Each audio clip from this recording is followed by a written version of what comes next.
Hi, this is a continuation from the previous, which talks about how to play around with looping in SAP workflow. So this one, what I'm going to do now is that I'm going to change the date to 1st of February, so that when the system date, which is right now as 31st Jan, it will be greater than that. And what will happen is that when it comes down here, pause for a while, it increments the counter, and then it will check here. So now this time around, today's date, which is 31st Jan, is not greater than 1st of February, which is the expiry date. It will loop, right? It will loop, and it will loop for 3 times, because the counter, each time it loops, the counter will get incremented. And I'm using the counter to control it so that it doesn't loop indefinitely, right? But if I do not have in a real life situation, this assuming that the system time, this loop is running for many times, then what's going to happen is that the server time will get changed over days, and the system time, if let's say the expiry date is 60 days later or 30 days later, this loop will control it such that 30 days later the loop will just expire and it will come out, so that it will not go into an indefinite loop. Okay, so in this particular case, we play around with the counter. Now let's try to compile and run it and see how it behaves.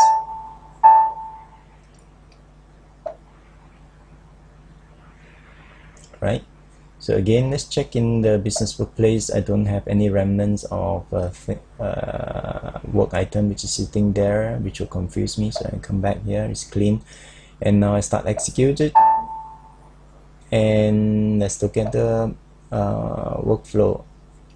So right now, the expiry date has been set to February 1st. Okay, and it is at the user decision, so I will go back and act on the user decision. Go to business workplace, and I will act on this. Just click on it, and I'll come back to the workflow and look at it, and you will see that now it has looped for once, right? So you can see that it has looped. And we can take a look at the counter. Now the counter has been set to 2, as you can see here, right? Again, it is now pausing at this step, so I got to go back to my business workplace and act on it again.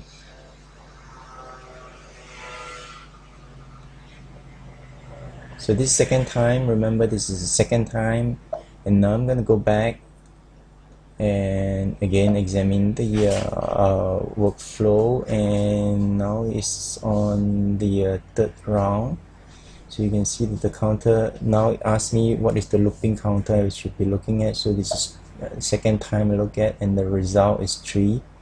So it goes, and I'm gonna go back now. So now this has looped again. Is at this step. I'm gonna go back to the business workplace and examine and take the action accordingly. And after this round, it should come out from the loop.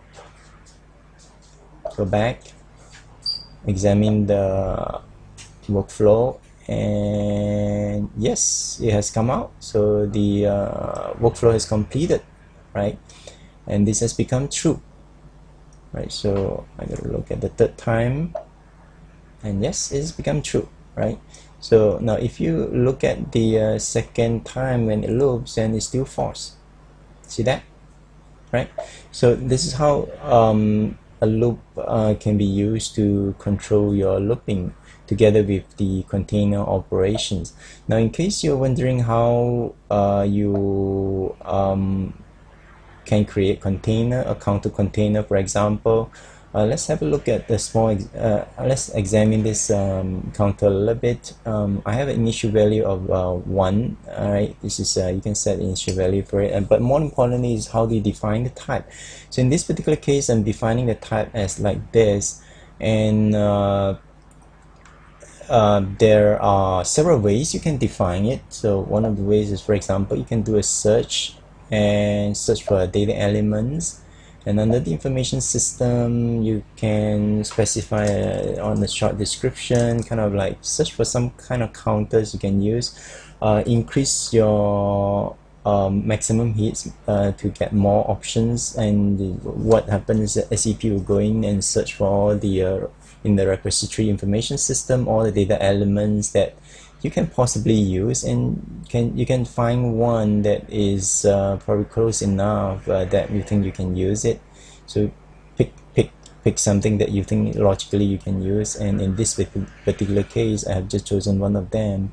You could choose some others if you like, just as a counter, right? So this is one example how you can do it.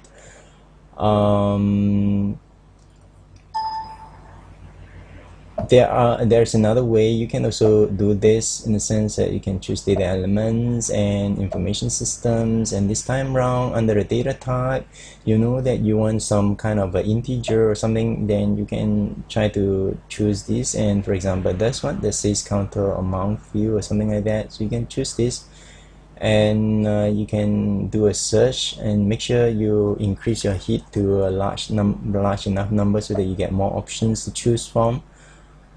And you can see there's a big set of things you can choose from here, and you can just pick one of them to use. Okay, so this is an example of how you can do that, right? Likewise for the date, you do the same thing. You choose for a date field which is kind of suitable for yourself to use, right? Okay, so that's it.